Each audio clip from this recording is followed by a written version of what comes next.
You know the exact feeling. It's the third straight day of rain, you're stuck inside, and something under your skin starts to itch. A restlessness. A low gray boredom that makes you pace to the window, stare at the water running down the glass, and think, I have to get out of here. Now take away the window. Take away the roof, the walls, the warm dry room, the glowing screen in your hand. Take away everything that makes a rainy day a cozy inconvenience instead of a slow emergency. That is where your ancestors lived. And for them, a week of rain was not a boring afternoon. It was a test they had to pass to stay alive. No waterproof anything. No heater. No dry firewood. Just cold water falling out of the sky, hour after hour, day after day, soaking into everything they owned and everything they were. So what did they actually do when the sky opened up and refused to close for a week? The answer is a strange mix of misery, cleverness, and something we've almost completely lost. Start with a thing you never think about, because your world solved it for you. Staying dry. To you, wet is a minor annoyance.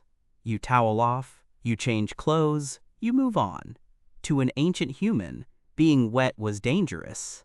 Soaked skin and soaked furs pull heat out of the body shockingly fast, far faster than cold air alone. A person who couldn't get dry after a long rain wasn't just uncomfortable. They were sliding toward the deadly cold that kills from the inside. So the very first battle of a rainy week was simple and brutal. Keep the water off your skin and keep at least one dry thing in the entire world. That one dry thing, more often than not, was the fire. Which is exactly why the rain was so terrifying. The one enemy it attacked hardest was the one thing keeping everyone alive. Because here's the nightmare hidden inside every downpour. Fire and water are enemies, and out in the open, water always wins.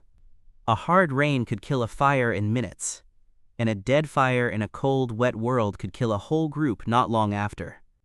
So when the clouds rolled in, protecting the flame became the single most important job any human had. They hauled the fire deep under rock overhangs and into the mouths of caves. They built little roofs of bark and hide over it. They fed it carefully, sheltering each new stick with their own bodies. Someone stayed awake through the night just to keep it breathing. That flickering flame was warmth. It was dry heat. It was cooked food and light and safety. And for one long wet week, keeping it alive was quite literally keeping everyone alive. And a fire needs to eat. It needs dry wood. And in a week of rain, dry wood becomes one of the rarest, most precious things on Earth. Every stick out in the open turns to a soggy, useless mess that will not catch. So the humans who survived wet seasons were the ones who thought ahead. They stashed dry wood under overhangs and inside shelters before the storms came, hoarding it like gold. They learned to split logs open and dig out the dry heartwood hidden deep inside, untouched by the rain. They peeled the papery, oily bark that catches even when damp. A pile of dry kindling, kept safe from the sky, was not just firewood. In the middle of a freezing wet week, it was the difference between a warm night and a night nobody was sure they'd wake up from. So where did they actually go to escape it? The lucky ones had a cave, solid stone over their heads, the oldest and best shelter there is. But caves are rare, and most of the world has none. So humans became builders. In a hurry, with the rain already falling, they threw together shelters from whatever the land offered. Branches leaned into a frame, layered over with big leaves, slabs of bark and hides, angled steep so the water ran off instead of pooling through. It leaked. It always leaked. But a shelter that keeps off even half the rain, with a small fire glowing inside and warm bodies packed together, turns a killing night into a survivable one. That crude, dripping lean-to was the great-great-grandparent of every roof you have ever slept under. And then comes the part that sounds familiar in a very human way. Once the fire was safe and the shelter was up, there was nothing left to do but wait, crammed into a small dry space with the same handful of people, listening to the rain refuse to stop. Sound familiar? This was cabin fever, 30,000 years before there were cabins. Tempers frayed. The little annoyances of the people around you grew enormous. Children, full of energy and trapped inside, drove everyone slowly out of their minds. That restless, itchy, get-me-out-of-here feeling you get on the third rainy day is not new, and it is not weakness. It is an ancient signal from an animal built to roam, screaming that it has been still for too long. Your ancestors felt it exactly, huddled in the dark, waiting for a sky that would not clear. So how did they survive being trapped, not just alive, but sane? The same way we survive a long flight or a blackout, they told stories. When you cannot move and cannot work and cannot leave, the mind still needs somewhere to go. So around that hard-won fire, through the endless drum of the rain, one person would begin to speak. A hunt from years ago. A flood their grandparents survived. A spirit that lived in the storm outside. And everyone would lean in, and for a while, forget the water. This is not a small thing. Those trapped, rainy weeks, with nothing to do but talk, may be exactly where storytelling itself was sharpened into an art. The rain that tried to kill them might also have helped make them human. That fire was the first television, and the storm was what kept everyone watching. But you can't talk forever. And human hands hate being idle, so the rainy week became the great season of making. With nowhere to go, and nothing to hunt, this was finally the time to fix everything that survival usually left no time for. A man would sit for hours patiently chipping a stone into a perfect spear point. A woman would stitch and repair worn hides into tighter clothing, string beads, weave cord. They carved, they mended. They taught the young ones the slow, careful skills that only get learned when there's finally time to sit still. A week of forced stillness, it turns out, was a week of quiet productivity, the workshop that bad weather built. The storm took away the hunt, but it handed back something almost as valuable: time and the patience to use it.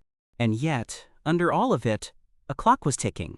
Because rain does not just make you wet and bored, it starves you. You cannot track and hunt in a downpour. The animals hide, the prints wash away, the world turns to mud. Gathering plants in a cold, soaking rain is miserable and thin.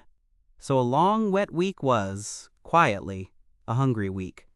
This is why the truly clever humans feared the rain long before it arrived, and prepared. They stored food ahead of the wet season: dried meat, nuts, anything that would keep. A group that had squirreled away a hidden stash could wait out the storm in relative peace. A group that had not was left staring at the rain with empty stomachs, doing the terrible math of how many more days they could last.